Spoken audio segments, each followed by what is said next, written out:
Autotund. See on saade sulle, kui sul pole päris ükskõik, millise autoga sa sõidad.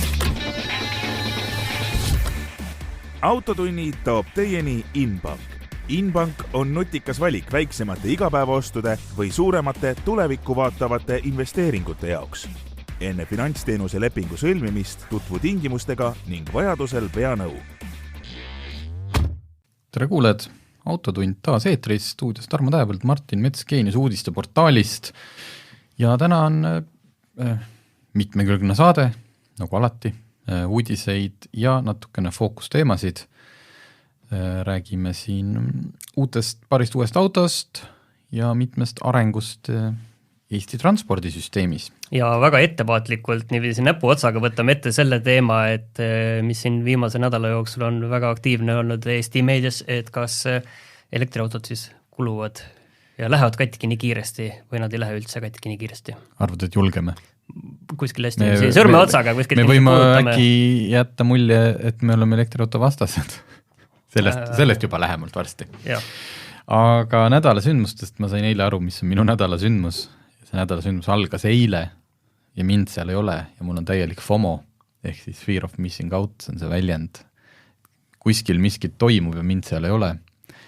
Goodwood Festival of Speed, ma arvan siin aastaid alates esimesest autotunnist iga jumala suvi ma sellest Goodwoodist räägin. Jätkuvalt on see tõenäoliselt üks paremaid autofänni üritusi maailmas, kuhu kõik võiks korra minna.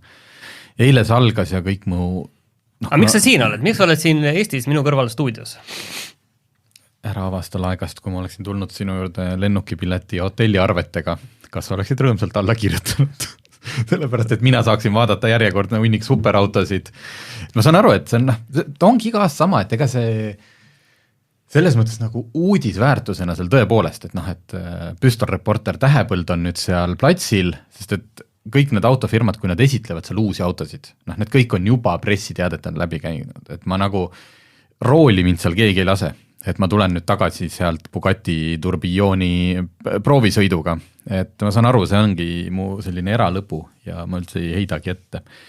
Aga kes veel ei ole käinud, minge, see aasta ilmselt enam ei jõua, aga jah, lihtsalt kogu mu sotsiaalmeedia koosneb peamiselt kas autosisust või väga lähedased sõbrad, sest et hästi palju ma olen aastatega, paljud küsida, mina olen Facebookis, ma ei suuda seal üldse olla, see on nii palju jama, mina ei tea, mina olen aastatega oma Facebooki täiesti ära puhastanud, nagu ära haidinud kõik, mida ma ei taha. Mingid inimesed, kes jagavad mingit sodi, kes jagavad ainult mänge, kes jagavad mulle nagu ebameeldivat sisu ja mul ongi mingid lähedaste... Kaunis kõlakamber ja ainult demo tuleb nurgas sisse. Ja demo tuleb nurgas, ja muidugi demo. Ja Instagramis mul ongi ainult põhimõtteliselt autoasjad. Nii et ühesõnaga Goodwoodis toimub väga äge asi, väga palju maailma igast esmaesitlusi ja väga palju seal. Aga see ka on mind natuke, et seal kuulsaid inimesi on palju kohal. Et väike selline, et seal kui ikkagi Johnny Smith ja Richard Porter, kelle podcast on praegult üks mu lemmikuid, Smith and Sniff, kuulake.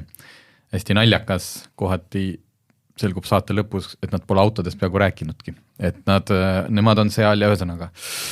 Goodwood käib ja mind ei ole. Aga te saate seda YouTube'ist vaadata, nagu iga aasta tehakse sealt väga professionaalseid ülekandeid, intervjuusid, kõik need mäkketõusu võistlused, et selles mõttes pange vahepeal omal lihtsalt taustaks käima. Minu nädala teema on natuke maisem. Siin umbes 6 aega tagasi tegi Tallinna abilinnapea Kristjan Järvan ettepaneku, et ühistranspordi rajalt võiks võtta ära õigus elektriautodel sõita ja tegi selle ettepaneku siis saatis Kliimaministeeriumile, kes siis kogu seda transporti ka haldab meil. Ja nagu ma ütlesin ka, seekord tuli siis selge ja kindel ei selle peale, et elektriautosid on vähe, proovige lihtsalt ühistranspordi rajal peaksid sõitma ikkagi õiged autod, elektriautode osakaal on nii väike, ei ole üldse nagu põhjust täna seda teha.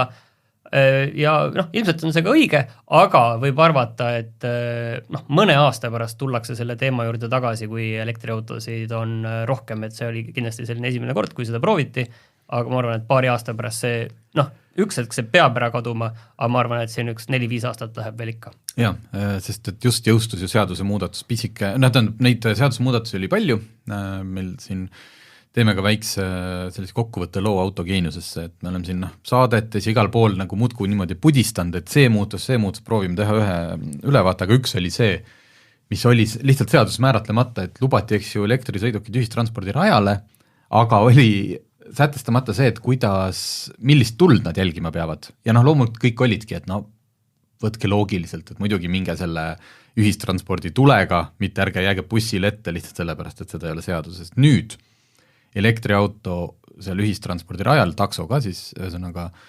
võib lähtuda sellest või peabki siis ühistranspordi tulest, mis on need valged kriipsud.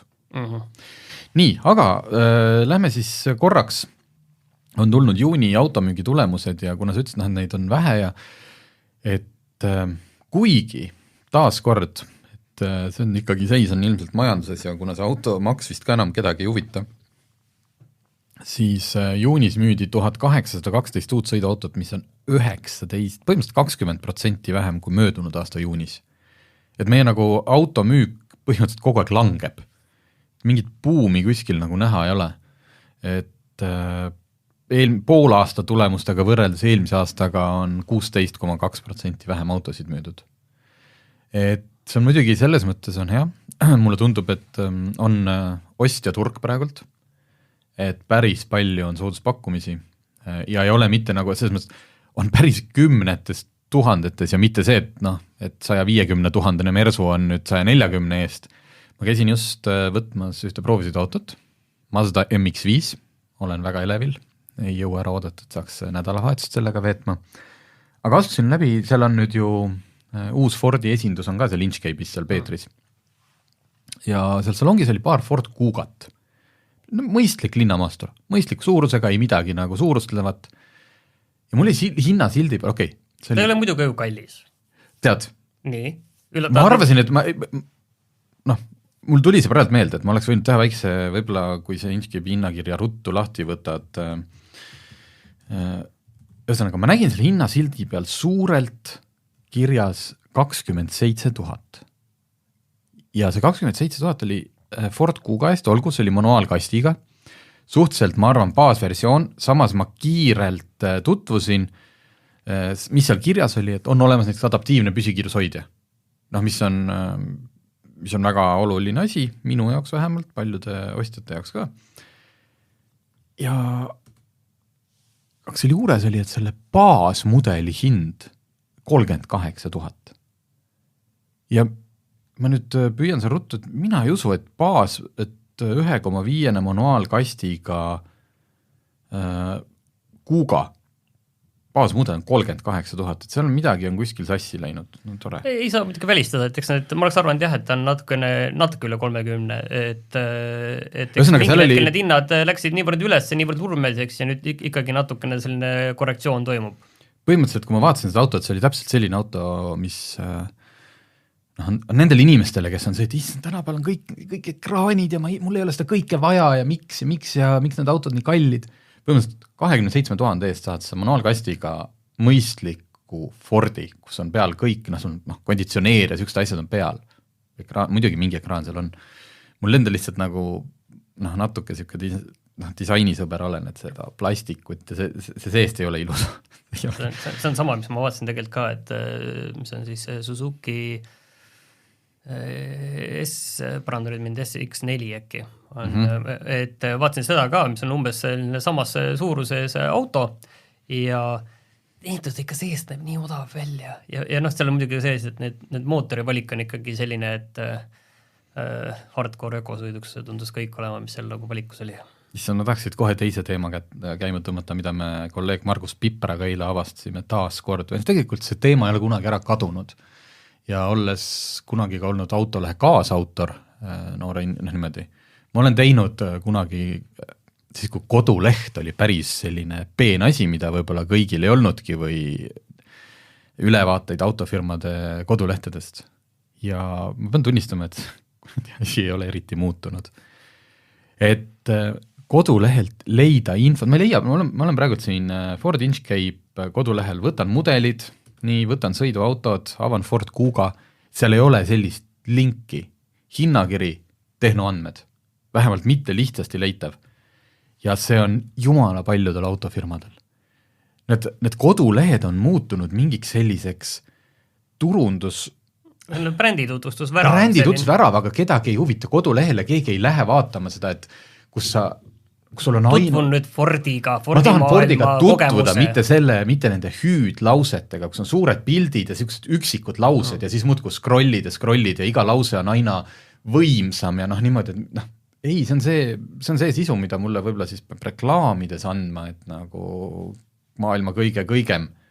Aga kui ma juba võtan omal selle aja ja lähen kodulehele, siis ma olen siin infot otsima ja mitte ainult ajakirjaniku, vaid ostjana. Aga kas sa ei tahaks minna Volkswageni lehele kuskile, mõnel ükskõik, kes Eestis müüb ja vaadata neid rõõmsaid inimesi, kes sõidavad nende linnamaasturitega, kelle elu on nii tore, et neid inimesi on väga erinevaid. Ja just see inimesed ühendub, nii vaatan seda, Ford jäi praegu ette, aga see ei ole ainult Fordi pihta, ma lihtsalt ei hakka.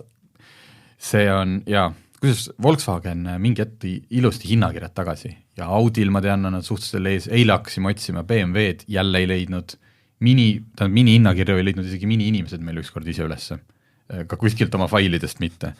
Mastal on see, et soovin hinnakirjas oma e-maili panema, see põhimõtteliselt tuleb kohe sulle, aga pagan, nad on mu e-maili siis saanud. Et me ilmselt võtame mingid need kodulehed ja me hakkame hindaid panema. Nii et lugupeetud autofirmad, teil on natukene aega ennast parandada, sest koduleht on informatsiooni leidmiseks. Aga samas natuke, et neid autofirmasid kaitsta, siis tegelikult see on natukene need nõuded, nagu on sellel Apple'i poel Eestis, et kõik peab olema sentimeetri kaupa pandud täpselt nii, nagu peakorterist öeldakse. Ja samamoodi on ka autofirmadel, et tegelikult see kodulehekülg peab olema, näed, siin on teile antakse see kodulehekülg ette. No ilmselt täitke eestikeelse tõlkige ära ja jah, et tegelikult see võimalik, et see otsustuskoht, ütleme nendel päris edasi müüa. Okei, need, kes siis jäävad meie suurel autokodulehtede testis viimaseks, siis andke meile palun oma keskkontori e-mail, me saadame selle artikliga neile. Sellepärast, et kui ma tahan osta oma näiteks linnamaasturit, tahan teada, kui palju sellega võib haagist vedada, siis ma ei pea ma saan aru, nad tahavadki, et ma helistaks ja võtaks ühendust ja tuleks kohale. Aga me ei ole sellega nõus. Ühesõnaga, esimeseks automüügis rebis juunikuus seekord Škoda.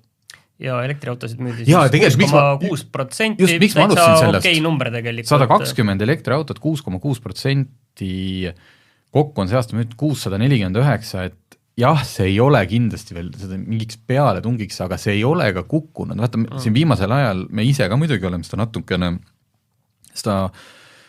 meeleolu kütnud, et elektriautode müük kuskil maailmas, hästi palju sõltub sellest, kuidas Teslal läheb. Sest kui Teslal on mingi kehv kuu ja numbrid langevad, siis nende osakaal on maailma ja Euroopa mõistes nii suur, et siis juba justkui aga see, et elektriautosid saab soodsalt ja kõik, see kehtib jätkuvalt.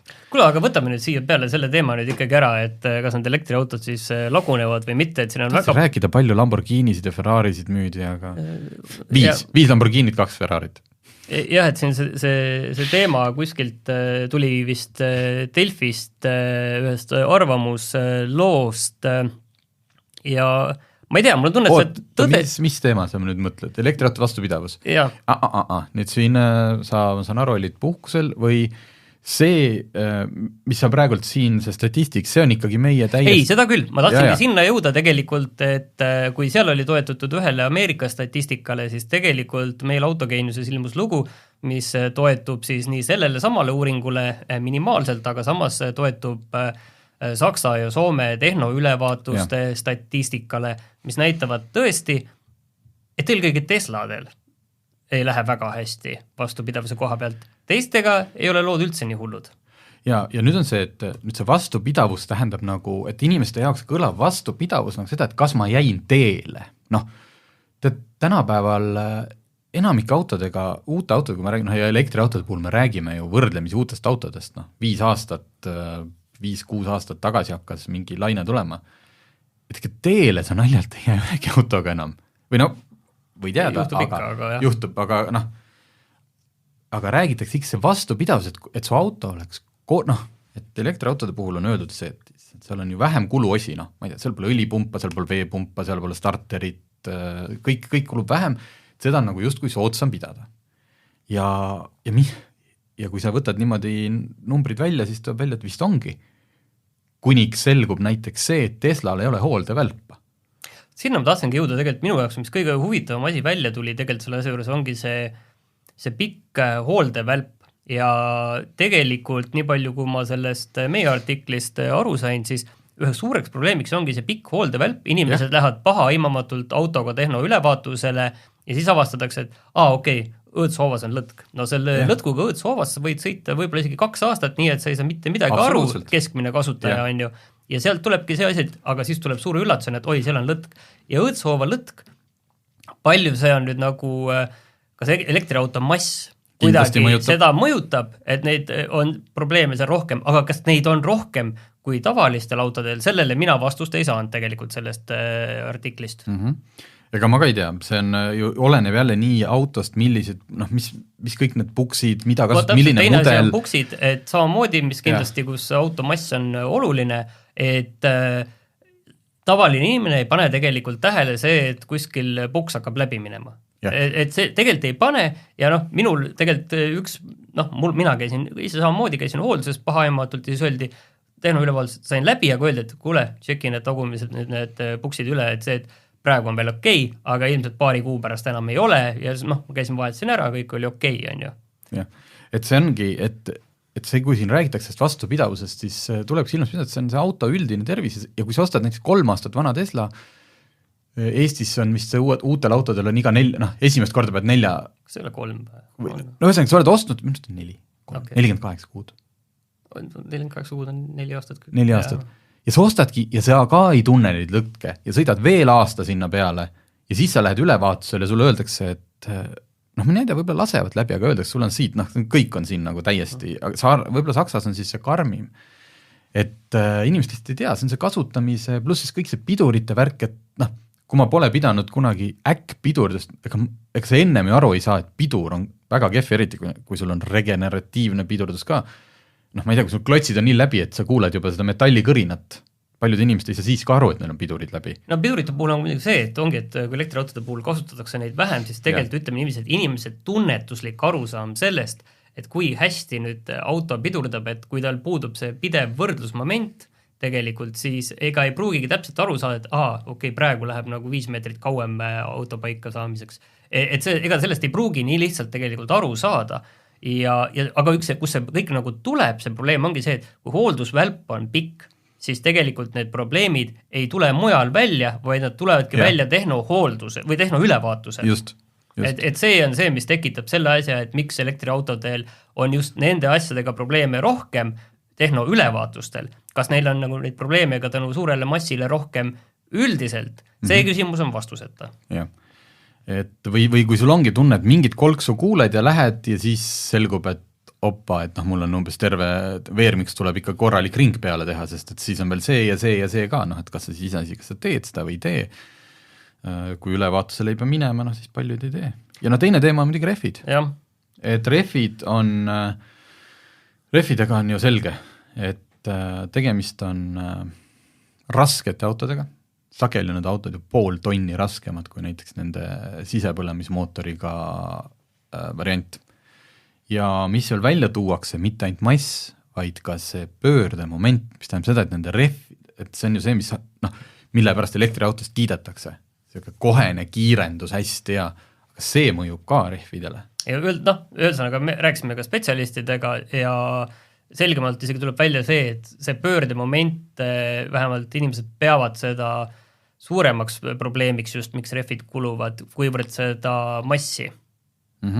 Ja tegelikult ma saan aru, et see räägitakse veel seda, et nende elektriautode rehvid on tegelikult väiksema mustriga. Seda kirjutas Rehvid Plussist meile öeldi, et enamik elektriautode rehvide mustri sügavus on 5,5 kuni 6 millimeetrit, samas kui tavarehvil on see 7 või 8. Ja seega kuluvadki kiiremini ja ilmselt on siis selleks, et see on spekulatsioon või arvamus, et see on autotootjate nõudmine rehvitootjatele. Madalama mustriga rehv annab testides jälle pisut väiksema energiakulu ja mürataseme, ehk siis saadakse ilus tulemus. Aga seda saadakse selle arvelt, et rehvil on mustrit vähem. Ja Škodast öeldi meil otse, või mitte otse selles mõttes, saime kommentaari näiteks, et jah, et 80 kilovatt-tunnise akuga, ehk siis suurema Eniaki tagumisi rehve tuleb tõenäoliselt vahetada läbisõidul 30 000 kuni 45 000 kilomeetrit. Eks nüüd igaüks võib nagu oma auto puhul hinnatega. Mina ei oska öelda, kui palju minu Alfa Romeo Giulia rehvide kilometraaž tegelikult on. Ma nüüd saaks, sest ma panin nüüd see aasta tutikad suve rehvid, eks ju.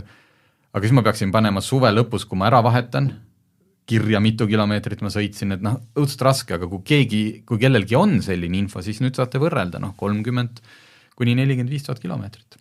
No see ei tundu nagu väga vähe samas, aga siin on palju erinevaid argumente on välja toodud. Tihti on need rehvid ka laiemad, mis tähendab seda, et roobas teedel, kui roobas on kulunud nagu kitsamate rehvidega, et siis kulutab sise- ja välisservi, siis jälle see kas esi või, et kui su elektriauto on nelikveoline, et siis need rehvid võivad kauem vastu pidada, kui see, et kõik see Newton-meeter läheb kogu aeg kas siis ette või taha. Nii et jah. Ma tahtsin ka nüüd kokku võtta umbes, et kas me saime nüüd nagu kuskil põhjapaneva teadmise, et elektriautod, nende vastupidavus on kehvem, absoluutselt mitte. Pigem me saime teada seda, et elektriautodel on mingid spetsiifilised oma probleemid ja oma mured või oma asjad, millele tuleb tähelepanu juhtida, aga mida kasutaja peab teadma, aga see nüüd ei ole midagi katastroofilist. Jah, just, et see jälle seesama, et teele te ei jää. Ja kuna Tesla on nii populaarne, minu jaoks tuli see üllatusena, et Teslal ei ole ette nähtud hooldevälpa või on lihtsalt see mingi selline, et mingi hetk see auto ise nagu paneb plõnn. Auto ise aru, jah, et kui nüüd on... Mine nüüd, et võib-olla sõidadki, ma ei tea, sa oled 70 000 aastas sõitnud, oled mingi müügimees ja tulebki ette ja mõni sõidab see, pole 70 000 4 aastaga ka saanud ja auto arvutab ja ütleb, et kuule, kõik on timm, et ma ei tea. Aga võt, siuke lugu.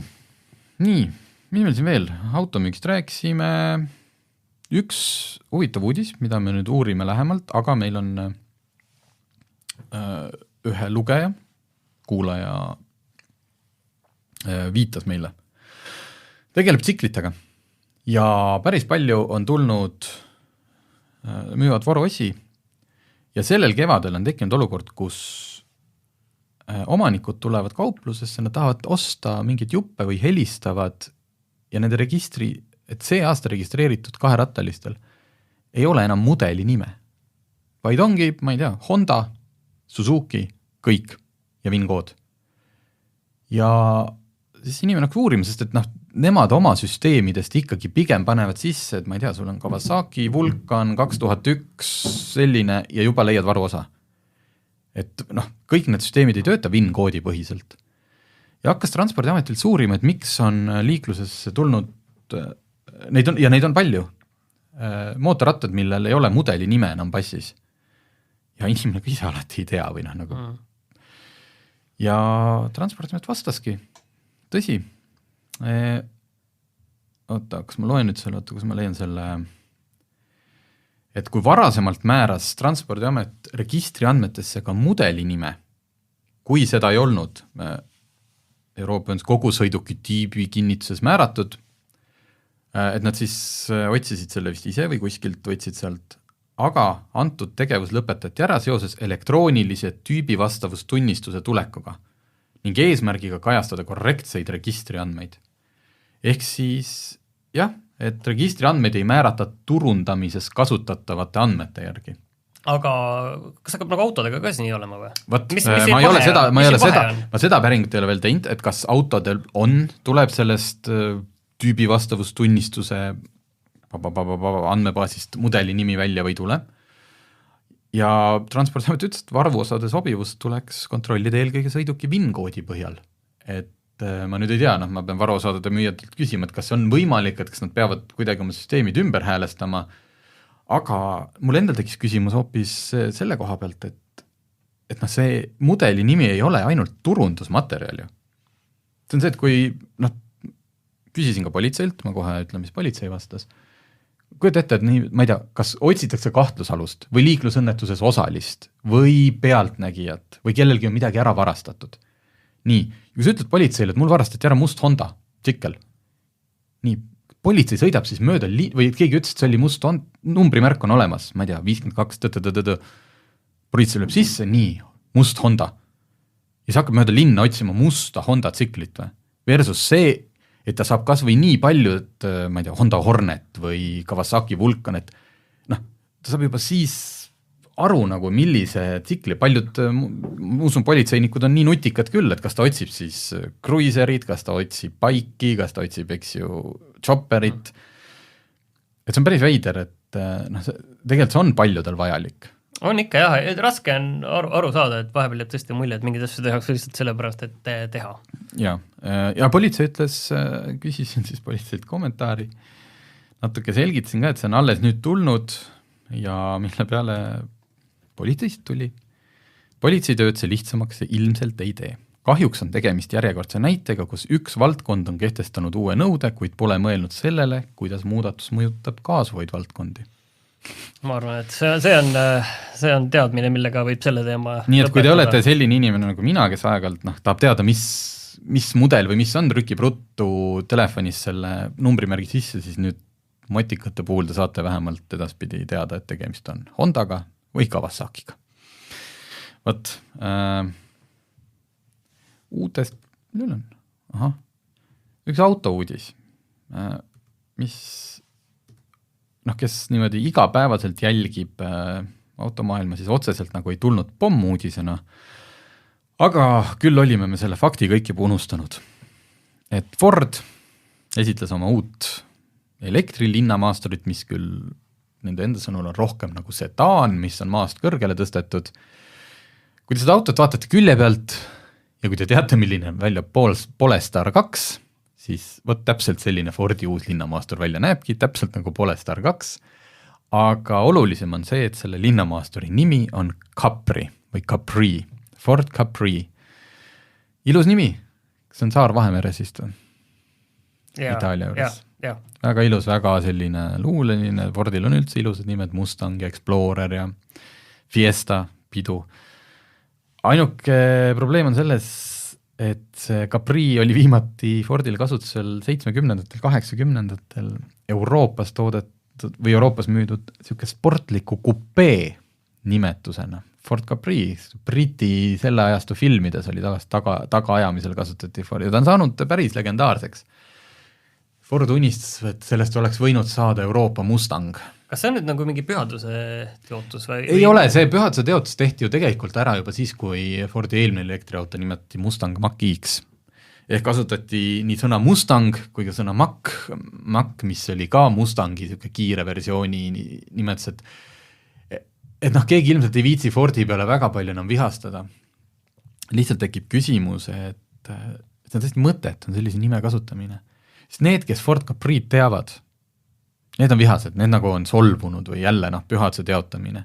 Mustangid teadsid kõik inimesed, eks ju, kes vähegi on nagu üldse viitsib aru saada, et mis nimi selle 4-rattalisel on. Capri on pigem nagu siuke eriline gurmee-kraam. Ja need nagu ei ole rahul. Absoluutselt, mis asja, see ei ole ju Ford Capri, see on nagu, see põsi 2 ust, see on 4-ukseline. Lisaks on maastur ja kõik.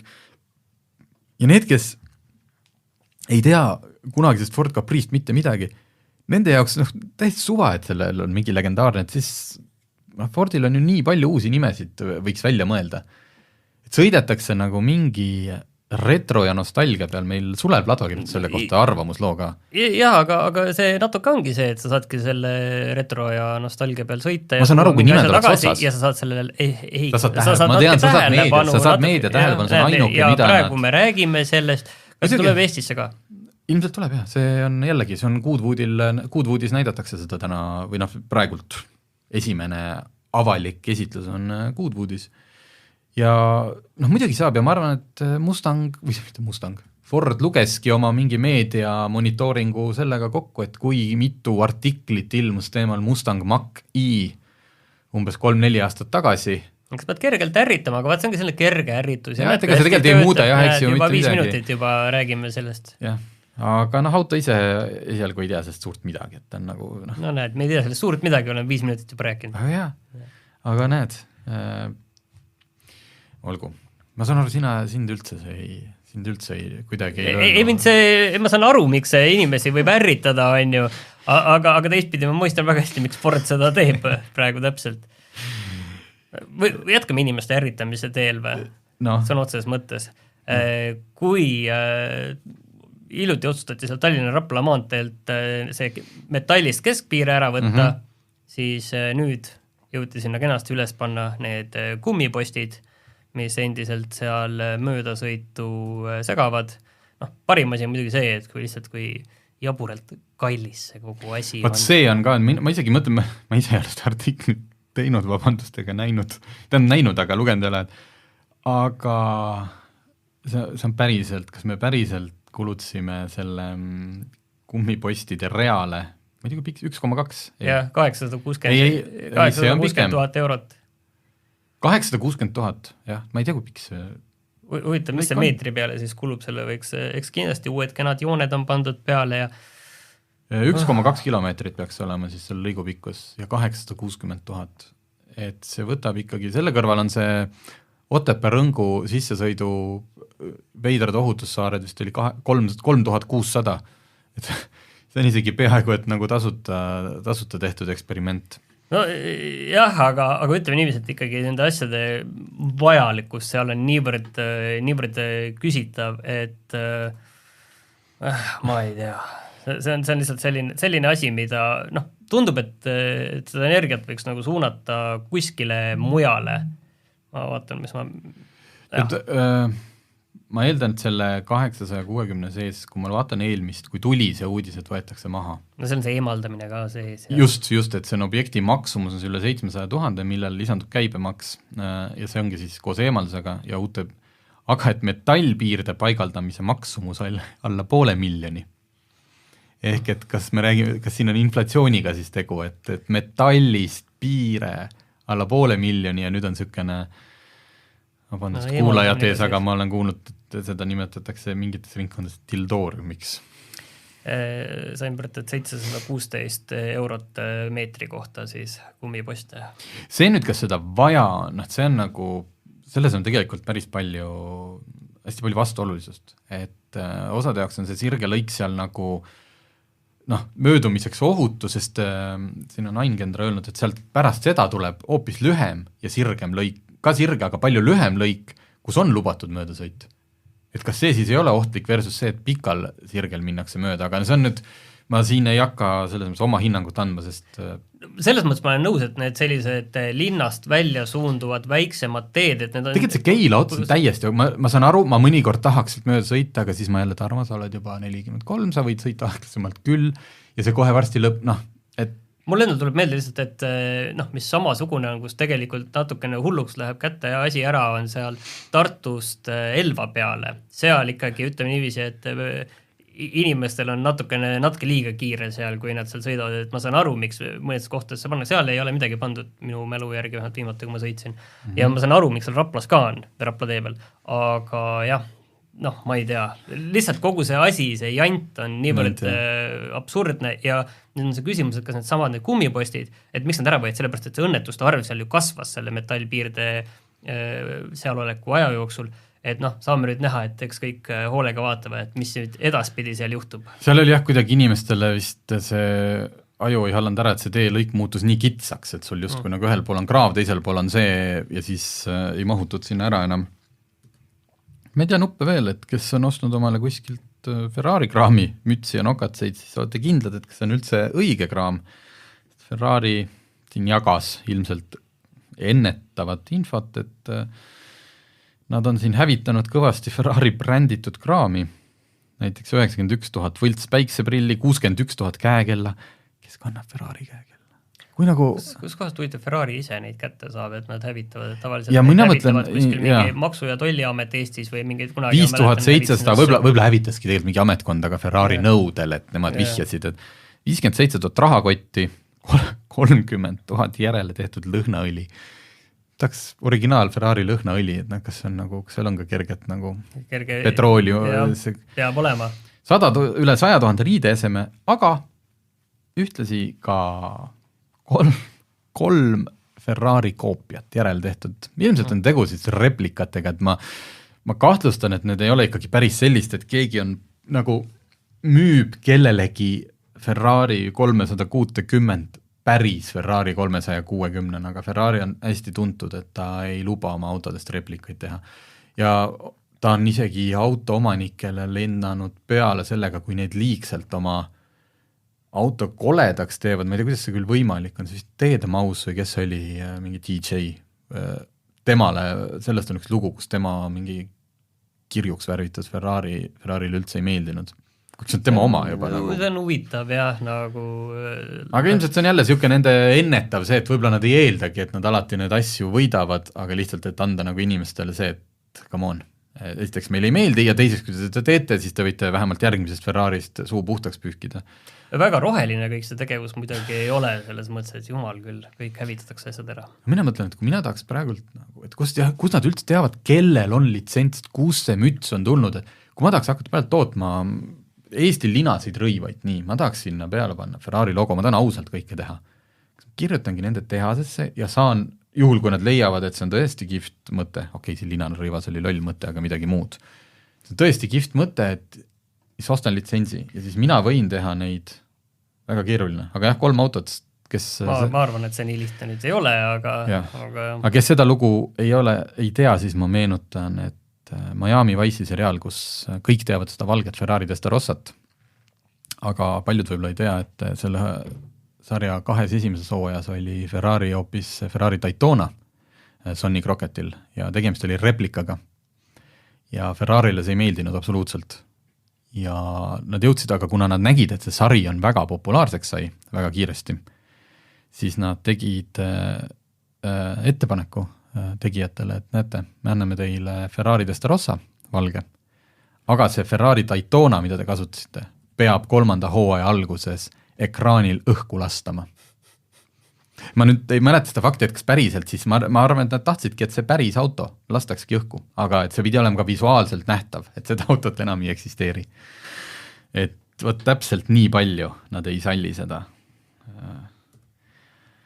Aga jah, eraldi teema muidugi üldse, et kas inimesed peaks kandma brändikraami, kui neil seda autot endal nagu ei ole. Aga see on juba stiili ja ma tean seda me varem ka rääkinud, et spordipoes käisin, vaatasin, mida kõike seal ja need M-sport, ja Rademaris on need M-spordi AMG dressid. Võib-olla siis meie hinnang, et see on isiklik subjektiivne hinnang, pigem mitte. Pigem ei.